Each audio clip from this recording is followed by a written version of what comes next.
to Beaver is one of the most iconic television shows of all time, and it's celebrating its 60th anniversary this year. Please welcome Beaver and Wally themselves, Jerry Mathers and Tony Dow. How are you guys? We couldn't be better. We're great. Good to see. Can you believe it's been 60 years? No, it doesn't seem like just yesterday, but it does seem like but it's never been off the air.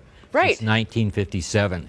It plays in 50 languages all over the world, so it's not only just in this country. So it's a legacy that is easy to live with, but it's hard to understand. Right. Do people, everywhere you go, do they recognize you? Well, we're a little bit older now. You may not have noticed. No, I think you look fabulous. All the old people recognize. Yeah, but it's funny because kids come up to us and they say, "Oh yes, we watch it, but you're big now." Are you getting residuals, or was that before? Oh yeah, actually, you know what? That's a great question, Mark, because Jerry was one of the first kids to negotiate getting a percentage of the show. Wow. But a very small percentage, so it really doesn't add up to that.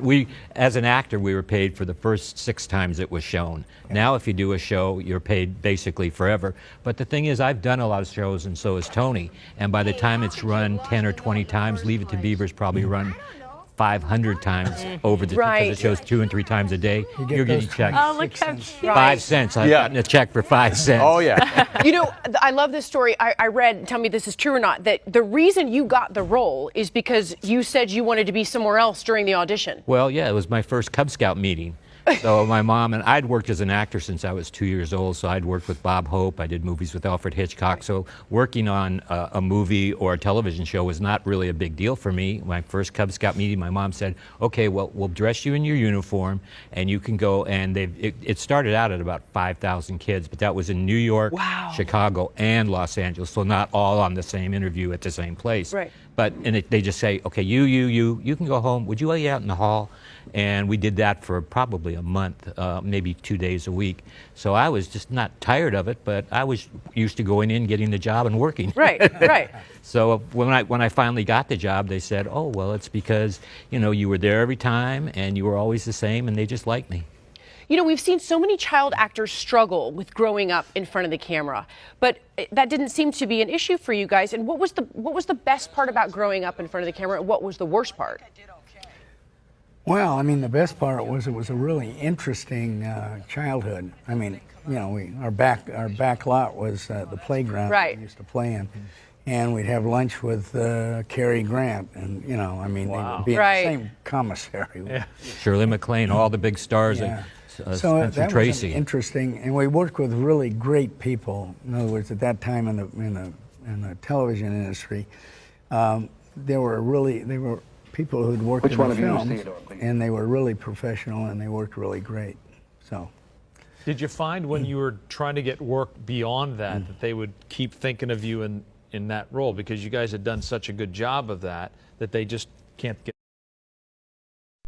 After the devastating loss of the prominent Leave It to Beaver co-star Tony Dow, Jerry Mathers, the best friend and co-star of Mr. Tony, actually came out and grieved, sending in a very emotional statement, trying to send messages of condolences to the family, friends, and everyone who is close to Mr. Tony Dow. In his emotional and heartbreaking statement, he said, "It's with the utmost sadness I learned of my co-star and lifelong friend Tony Dow's passing." Mathers, who is a 74-year-old, told the press that he was not only my brother on TV, but in many ways in life as well. "Actually, Tony leaves a very empty place in my heart that won't be filled." He continued and said he was always the kindest, most generous, gentle, loving, sincere, and humble man, that it was an honor and privilege to be able to share memories together for 65 years. The former child star, Mr. Mathers, shared and continued. He further continued and said, "Tony was so grateful for all the love and support from our fans across the world." Mr. Jerry actually further continued and said, "My wife Teresa and I are sending deepest condolences to his wife Lauren, his family, and to all those who knew and loved him." That was part of the statement Mr. Jerry sent in, mourning in a very tearful and emotional way the passing of his brother Tony Dow. Actually, looking through further in what Mr. Jerry said, he actually also lamented that my wife said something powerful and shows the kind of man he was. She said Tony was such a kind man. He had such a great, huge, and a very wonderful heart. I've never heard Tony say a bad or negative thing about anyone. So Jerry is still mourning the passing on of his brother Tony, and we all know he's going through a very tough time after losing such a close pal whom you've been together since childhood. So as funeral arrangements are still underway, we are sending our condolences to the family, friends, to Jerry and everyone, plus the fans who has been close and like Tony Dow. Rest in power, the king, Tony Dow.